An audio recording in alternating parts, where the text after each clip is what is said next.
stuff from Jeff Darlington. The two-time reigning champs are 5-1 favorites to finish with the most wins during the NFL regular season.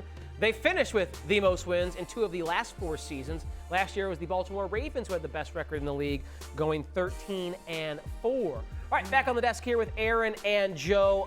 Erin, who do you have your eye on in the market for best record in the league? I hate to be the person to pick the favorite in this market, but I do think it's going to be the Kansas City Chiefs. Ooh. I was waiting for your reaction on this one. This should be good. I understand why, but hear me out on this one, okay? They have the 8th easiest schedule according to ESPN's FPI. They can get there. They can have the most wins this season. It's going to be an easy path for them. We've seen the last 4 years, they've had at least 14 wins in 2 of those. In the last 3 seasons, they'd have 37 regular season wins, which is the most in the league. Patrick Mahomes is your quarterback. This schedule is not going to be daunting, and on top of that, the division is not that difficult. Yes, the first 2 weeks are difficult because you have the Ravens, but then you have some rest, I will say, against the Bengals. Coming off the bye week, at least you have the 49ers there. Another tough game is obviously going to be against the Bills in week 11, but at the same time, it's kind of spread out a little bit properly for my liking. So I think they'll be successful to probably end up with the most regular season wins. That Steelers game, just to keep in mind, is on Christmas. That's a Wednesday game. You got to turn That's around Wednesday. and hit the road on a Good. Wednesday there. Awesome. Just a fun fact. It's not to knock what you're saying. I mean, it's the Chiefs. They've got a like Chiefs, the Chiefs. Some limbs that you go out on are nice and big. And for a big California redwood, you can fit 10 people on there. So no one's going to be surprised if the Chiefs win a lot of games.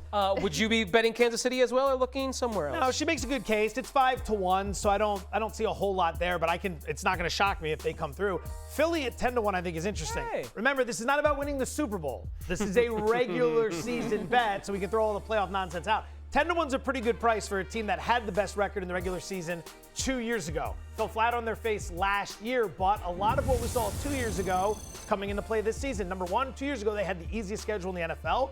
This year they have a top 10 schedule in terms of ease. Their biggest problems last year were their offensive and defensive coordinators. They're both gone, replaced by veterans in Kellen Moore and Vic Fangio. Chiefs are going to have a target on their back every week, so you wonder if they're going to be able to navigate the schedule, but they should have a good success. The Niners are going to be a popular play. Odds-wise, they're in front of them. I think they regress this season. Health is a concern for me, as well as the fact that 8 of their opponents are going to have an extra rest advantage playing against them. So Philly at 10-1 caught my eye there. I actually like both your picks. If I had to build a portfolio, the first 2 selections I would make is Kansas City, and I do like Philadelphia. The divisions they play in, not overly daunting as well. I'm curious how you feel about this semi-long shot. I don't love the price because everyone's talking about them. But the Falcons at 16-1.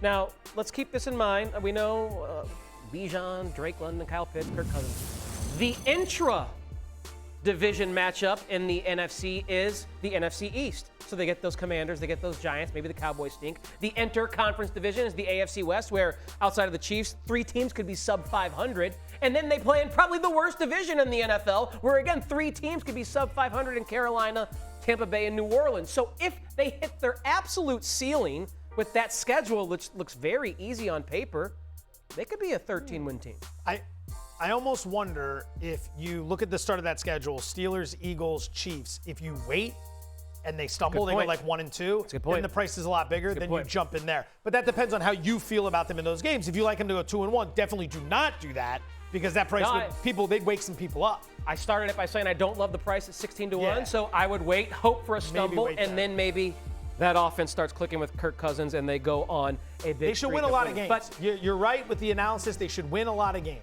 Probably going to be the Chiefs. Why are we...